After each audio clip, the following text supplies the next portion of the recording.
Well, U.S. Secretary of Defense Pete Hegseth has called a rare meeting of hundreds of senior generals and admirals stationed around the world to gather in person. The Pentagon has not publicly said why, and even the generals have not been given a reason. It comes as a government shutdown looms, raising speculation that a mass purge may take place. The U.S. military has the biggest footprint worldwide. Soldiers, ships, and planes deployed all over the globe, all part of a record projected $1 trillion budget for next year. That footprint includes over 750 bases spread from one end of the world to the other. 120 bases in Japan alone, followed closely by Germany and South Korea, spanning Greenland to Australia.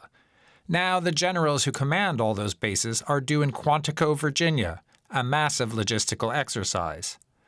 There are over 800 generals spread across the Army, Navy, and Air Force, Marines, and other services. 44 of them are at the top 4-star ranking. Some of these generals command thousands of troops. It's not clear why they and their senior staff are being ordered out of potential hotspots. U.S. President Donald Trump and Vice President J.D. Vance didn't add any clarity in a recent press conference. Well, I'll be there if they want me, but why is that such a big deal? I mean, the fact that we're getting along with the generals and admirals from all, remember, I'm the president of peace. It's good to get along. It's good. You act like this is a bad thing. Isn't it nice that people are coming from all over the world to be with us? It's not particularly unusual that generals who report to the Secretary of War and then to the President of the United States are coming to speak with the Secretary of War. It's actually not unusual at all, and I think it's odd that you guys have made it into such a big story. Earlier this year, Secretary of Defense Pete Hegseth purged several of the most senior officers, including the head of the Joint Chiefs of Staff and the first woman to command the Navy. He's said he wants to cut 20% of senior officers and reorganize command structures. And he said he wants to redefine how the U.S. fights. With you and your team, war must not become a mere tool for global social work, eager to risk American blood and treasure for utopian fever dreams. We should hit hard, wreak vengeance, and return home. It all comes as the U.S. has signaled that it wants to withdraw from internationalism and collective defense, turning America's vision increasingly inward. Well, for more, I'm joined now by Jim Townsend. He's an adjunct senior fellow at the Center for a New American Security. He knows the Pentagon well, having served as Deputy Assistant Secretary of Defense for European and NATO policy. Mr. Townsend, it's good to have you with us. We're trying to figure out how important this meeting is or should be treated. I know that the official focus of the meeting is reportedly military discipline and a warrior ethos, but you usually don't summon the entire top brass and have the president attend just to deliver that kind of message. I mean, what do you think this is really about?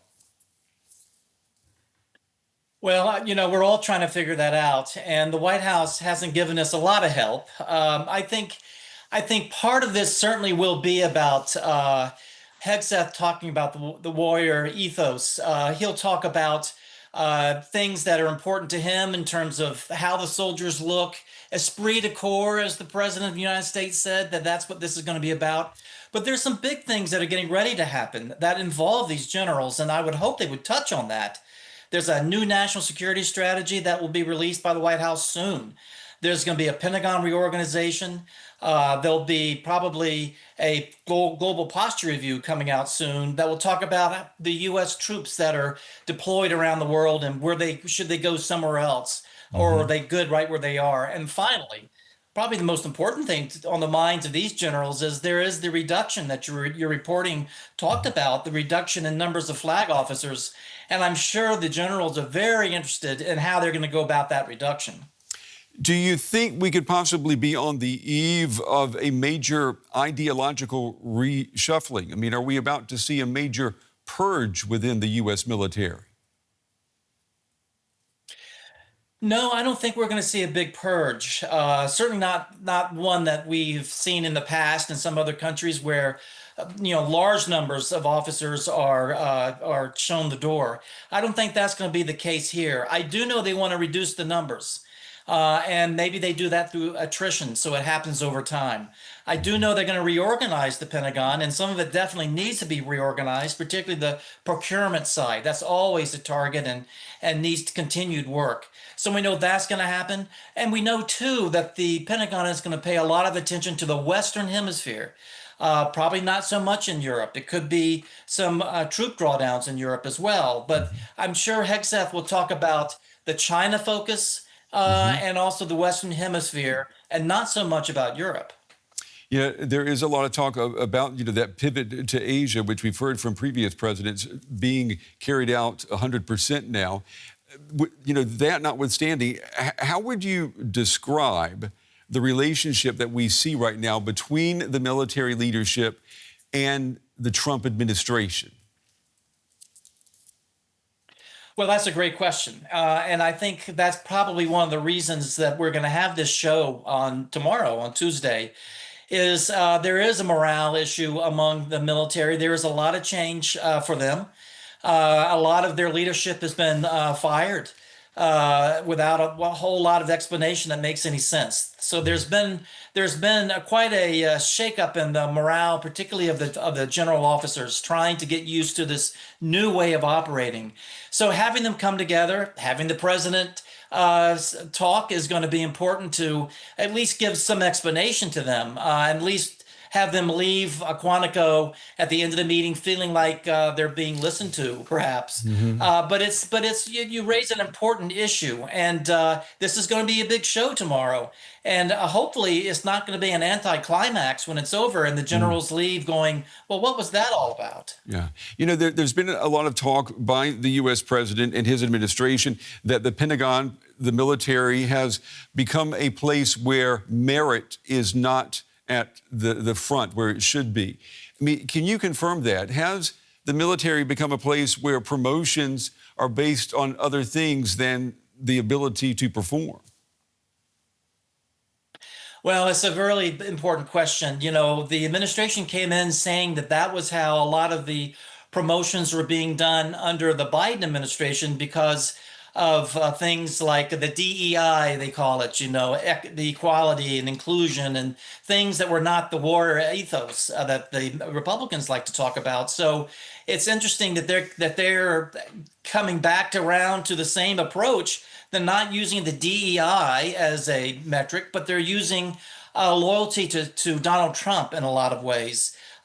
We haven't heard a lot about the detail here, but we do know that a major factor in whether a general officer gets promoted is the loyalty to Trump and the idea that they haven't been involved in the Biden administration's DEI programs and things like that. Yeah. So merit is not being the number one issue as far as promotions. It's really, where do you stand on DEI and where do you stand in terms of the administration? Well, U.S. soldiers, as I understand it, you take an oath of loyalty to the U.S. Constitution. I mean, how concerned are you that the lines are being blurred here in the military as to whom soldiers are performing and fighting for?